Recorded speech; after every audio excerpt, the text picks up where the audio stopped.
Mortal Kombat 1 was released for the Game Boy on Mortal Monday, September 13th, 93, the same day as the Genesis, Master System, Super Nintendo, and Game Gear ports.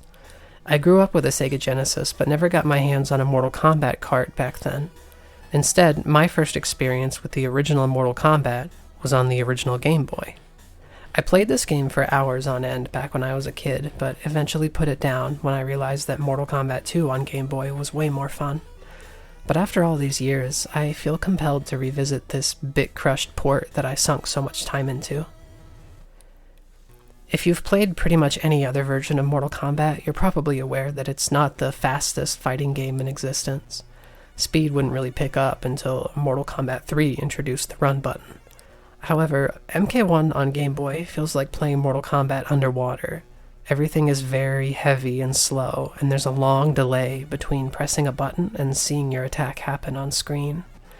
This game also has a nasty tendency to just ignore your inputs entirely, which can be frustrating when you're trying to input something that requires a sequence of buttons, like any special move or fatality in a Mortal Kombat game.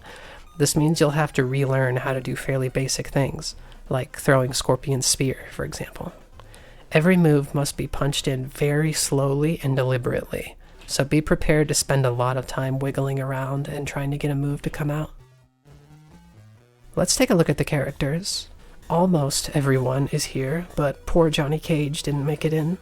I remember hearing that Kano was the least popular character in the arcades, and the Game Gear version actually did cut Kano, so I'm kind of surprised Johnny got cut here. But anyways, I always picked Sub-Zero, but good luck figuring out which one of these ninjas is the blue one.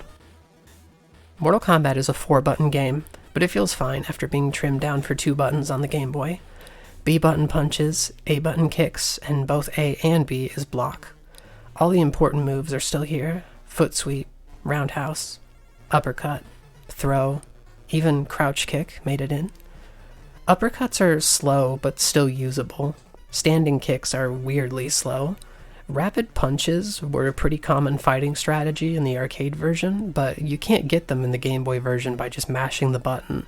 You have to press punch at kind of a specific tempo, and their range sucks anyways.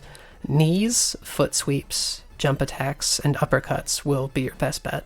Sub-Zero here has 2 special moves, freeze and slide kick. You might know that in the arcade version, freeze was down, forward, low punch. So how do you do it on the Game Boy? Down, forward, punch? No. Down, back, punch? Forward, down, punch? No. It's back, forward, kick. Why? Even more confusingly, slide kick is forward, down, punch. I feel like they got these inputs mixed up. It's unintuitive as all hell. Thankfully, they sorted this out in MK2. Inputs aside, the moves still feel okay. Freeze comes out slowly, but the AI never even tries to avoid it, so if you can get it to come out, use it and abuse it. Funny enough, Sub-Zero's fatality input is unchanged, but the fatality itself is completely different. He just punches you. You might not even know you did it until the screen says, "Finishing move." When I wasn't playing as Sub-Zero, I was usually playing as Scorpion. Scorpion can still do his spear with back punch, but getting it to come out is a little tricky. Like Sub-Zero's freeze, though, the bots don't even try to avoid it, so you can usually spear your way to victory if the game doesn't eat too many of your inputs. His teleport punch has been changed to forward down, which is a little weird, but what's even weirder is I think it's broken. I have never once in my life seen the punch actually hit someone.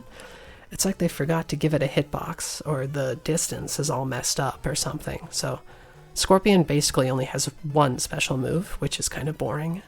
If you were hoping to perform Scorpion's fatality, I have some bad news for you. It's forward, forward, forward, block. You have to input this incredibly slowly and rhythmically, and if any of your inputs get dropped, you have to reposition and start over. I spent so much time trying to pull this off when I was a kid, and I'm very proud to say I can kind of do it consistently these days. It isn't even censored, which, I mean, good. If you pulled that off, you deserve that skeleton.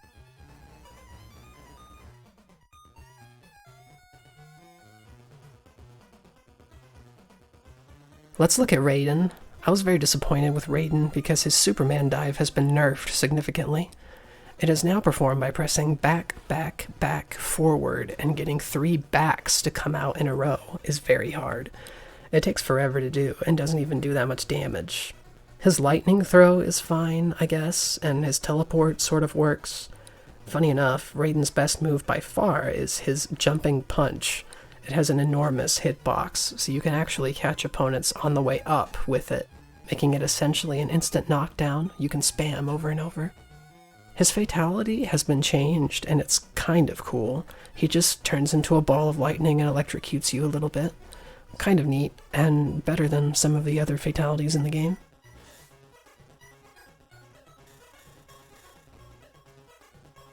I was very disappointed by Sonya. Sonya is like the best character in the arcade game, but her leg grab move doesn't seem to work at all here. Here's footage of me desperately trying to get her leg grab move to come out and not getting it one time. I have been told it's crouch and block at the same time, but no possible permutation of those inputs has given me anything at all. I did manage to get her square wave punch to come out, but the AI never jumps, so what good is that? Sonya does have a good fatality, but I didn't even get footage of it because I couldn't win a match with her. The AI does Sonya's leg grab move. They do it, so I know it's in the game. Just don't play Sonya and expect to have any fun. I never really played Kano when I was a kid, but picking him up now I can see why. I don't know if it was just bad luck on my part, but every single time I tried to do his cannonball move, I got stuffed. I even got knocked out of it with a standing punch. His knife throw seems pretty good, but his biggest asset, much like Raiden, is his jumping punch.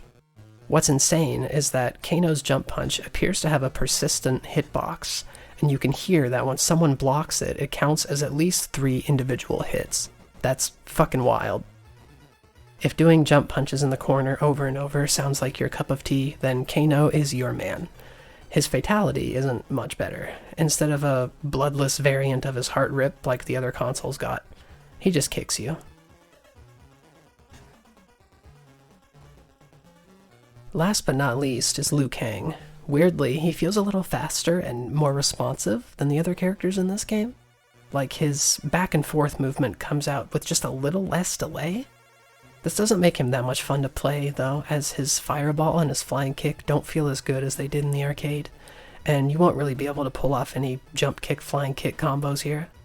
The snappier movement is nice, but he lacks a really abusable move that can really pull him out of difficult fights, and he has the slowest getting up animation in the game. His fatality is just an uppercut, but that's on par with the arcade version, where Liu Kang was portrayed as a pacifist who refused to kill his opponents. You could still technically make him kill someone by knocking them off the pit stage onto the spikes, but you can't do that in the Game Boy version, so Liu Kang remains a true pacifist on handheld systems. After trying all of the characters, my advice is to just go with Sub-Zero. His moves are useful and decently easy to do, and you can sort of use his slide kick as a combo ender even. The AI in this game are significantly toned down from the arcade version, which I appreciate. They don't instantly counter your special moves, and actually have patterns of their own that can be learned and exploited. For example, the AI likes to get next to you and crouch down. If you are standing up, they will usually go for an uppercut, but if you are crouching down next to them, they will go for a foot sweep. And this can be used to your advantage if you stand next to them and then crouch at the last possible second. You can avoid their uppercut and then counter it with your own. This is actually really satisfying to do and rewards you for noticing the patterns in their offense. You can often throw the bots without getting countered. You can score foot sweeps and jump punches on them. You can even bully them with knee strikes because they come out in one frame and lead to a hard knockdown. Humorously, the tiny little crouch kick is one of the strongest moves in this game. It comes out in one frame and has very little pushback, so if you trap an enemy in the corner, you can quickly drain all of their health with rapid crouch kicks. Combat in this game honestly feels nothing like the original arcade version, and often leads to weird and janky situations. Sometimes a move that looks like it should hit just won't, and other times a move that looks like it missed will actually hit. It's just weird. I've been playing it since it came out, and it has never stopped being weird. Everything only works sometimes, even the most basic moves. Once you stumble your way up the arcade ladder to the bosses, things actually mellow out a bit. Goro isn't too difficult and can actually be bullied when he throws a fireball. He has recognizable patterns that make him learnable and fairly easy to punish. Once you beat him, it's off to the final battle against Shang Tsung. He actually morphs, which is pretty cool, and he even morphs into Goro just like he did in the arcade. He isn't super aggressive though, so you can bully him too and knee strike your way to an easy win.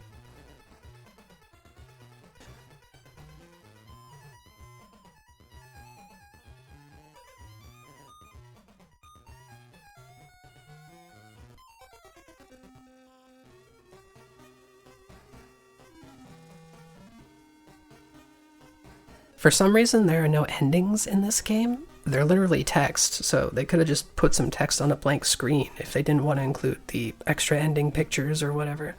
The Game Gear version did this, so I don't know why the Game Boy couldn't throw up some text before the credits, but whatever. That's Mortal Kombat on Game Boy. It looks okay, it sounds pretty good, and it plays like molasses flowing uphill in the wintertime. I can't really say it's worth playing, because Mortal Kombat 2 on Game Boy also exists, but if you still want to try it, it's at least an interesting piece of gaming history. And pulling off Scorpion's fatality is still pretty satisfying.